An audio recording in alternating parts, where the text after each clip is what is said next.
আসসালামু আলাইকুম। Automobile technology Bangla video সিরিজে আপনাকে স্বাগতম। হাজারো পার্টসের সমন্বয়ে গঠিত হয় একটি অটোমোটিভ ভেহিকেল। একটি গাড়ির প্রত্যেকটি পার্ট আলাদা আলাদাভাবে কাজ করে গাড়িকে সচল রাখে। কোন পার্ট কী কাজ করে, ড্যামেজ হলে কী ধরনের সিমটম দেখা দেয় এবং এর ফলে কী কী রিস্ক থাকতে পারে, এরূপ বিষয়গুলি নিয়ে আলোচনা করা হয়ে থাকে এই ভিডিও সিরিজে। রেডিয়েটর ইঞ্জিনের লিকুইড কুলিং সিস্টেমের প্রধান পার্ট হচ্ছে রেডিয়েটর। ইন্টারনাল কম্বাশন ইঞ্জিনে উৎপন্ন তাপ নিয়ন্ত্রণে রাখতে অতিরিক্ত তাপ ফ্লুইড বা কুল্যান্টের সাহায্যে বাতাসে ছাড়তে রেডিয়েটর ব্যবহৃত হয়। উত্তপ্ত কুল্যান্ট বা ফ্লুইড রেডিয়েটরের মধ্য দিয়ে প্রবাহিত হওয়ার সময় রেডিয়েটর ফ্যান রেডিয়েটর থেকে তাপ বাতাসে ছাড়ে, ফলে ইঞ্জিন ওভারহিট থেকে রক্ষা পায় এবং এর অপারেটিং টেম্পারেচার বজায় থাকে। রেডিয়েটরের ড্যামেজ সাধারণত রেডিয়েটর লিক করে বা ফেটে গিয়ে কুল্যান্ট বা ফ্লুইড কমে গেলে ইঞ্জিন ওভারহিট হয়ে ড্যামেজ হতে পারে। সঠিক রেডিয়েটর ফ্লুইড বা কুল্যান্ট ব্যবহার না করে মিনারেল ওয়াটার ব্যবহার করলে রেডিয়েটরের ফিন্স জ্যাম হয়ে হিট রেডিয়েট করতে বাধা পায়, এর ফলেও ইঞ্জিন ওভারহিট হতে পারে।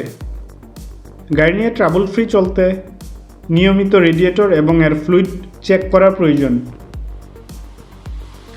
রেডিয়েটর খারাপ হলে তা তৎক্ষণাৎ পরিবর্তন বা প্রয়োজনীয় রিপেয়ার করে নিতে হবে, অন্যথায় ওভারহিটিংয়ের ফলে ইঞ্জিন ড্যামেজ হতে পারে।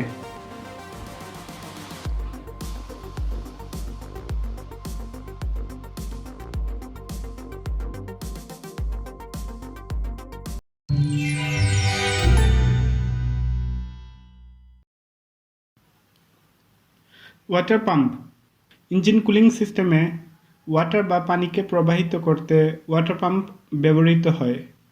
ওয়াটার পাম্প খারাপ হলে পাম্প থেকে পানি লিক করতে পারে, রানিংয়ে ইঞ্জিন থেকে শব্দ আসতে পারে। ওয়াটার পাম্প খারাপ হলে ইঞ্জিন ওভারহিট হতে পারে। তাই ত্রুটিপূর্ণ ওয়াটার পাম্প নিয়ে দীর্ঘ সময় চলা উচিত নয়। যথাসম্ভব দ্রুত সময়ের মধ্যে পাম্প পরিবর্তন করে নিতে হবে।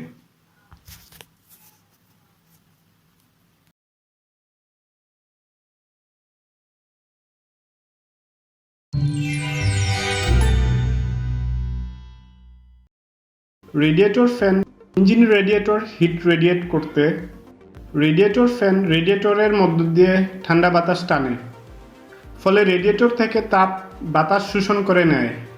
রেডিয়েটর ফ্যান খারাপ হয়ে না ঘুরলে ইঞ্জিন ওভারহিট হয়ে যাবে। রেডিয়েটরের ভিতরের প্রেসার বেড়ে গিয়ে রেডিয়েটর ফেটে যেতে পারে এবং রেডিয়েটরের হোস পাইপ খুলে আসতে পারে। ত্রুটিপূর্ণ রেডিয়েটর ফ্যান ঘোরার সময় শব্দ আসতে পারে।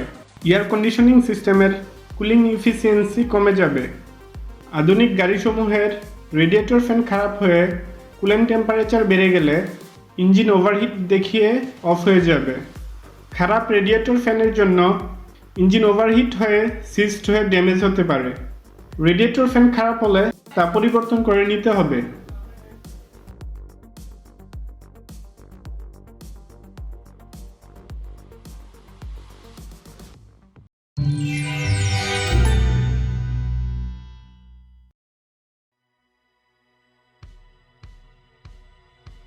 থার্মোস্ট্যাট বাল্ব হচ্ছে একটি থার্মাল বাল্ব, যার তাপমাত্রা একটি নির্দিষ্ট পরিমাণ বাড়লে এর বাল্বটি খুলে যায় এবং এই তাপ সরিয়ে নিলে বাল্বটি পুনরায় বন্ধ হয়ে যায়।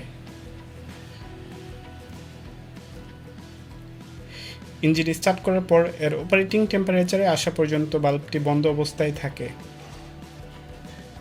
তখন কুল্যান্টকে রেডিয়েটর দিয়ে প্রবাহিত হতে দেয় না। এর ফলে কুল্যান্ট হিট রেডিয়েট করতে পারে না, তাই ইঞ্জিন দ্রুত অপারেটিং টেম্পারেচারে চলে আসে।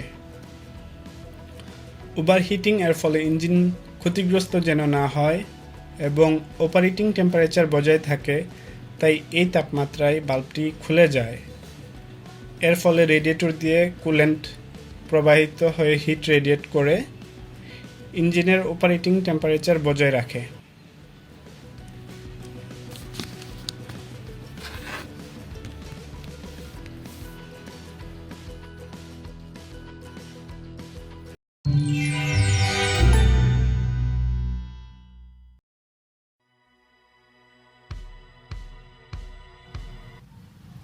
ওয়াটার টেম্পারেচার সেন্সর বা কুলেন্ট টেম্পারেচার সেন্সর। এটি একটি থার্মিস্টর। থার্মিস্টর হচ্ছে থার্মাল রেজিস্টর, যা তাপমাত্রা পরিবর্তনের সাথে সাথে এর রেজিস্ট্যান্স পরিবর্তন হয়। এই রেজিস্ট্যান্স এর পরিবর্তন থেকে ইঞ্জিন ইসিইউ ইঞ্জিনের কুলেন্ট টেম্পারেচার হিসেব করে। এই তথ্যের উপর ভিত্তি করে ইসিইউ ইঞ্জিনের রেডিয়েটর ফ্যান চলবে না বন্ধ থাকবে তা নিশ্চিত করে।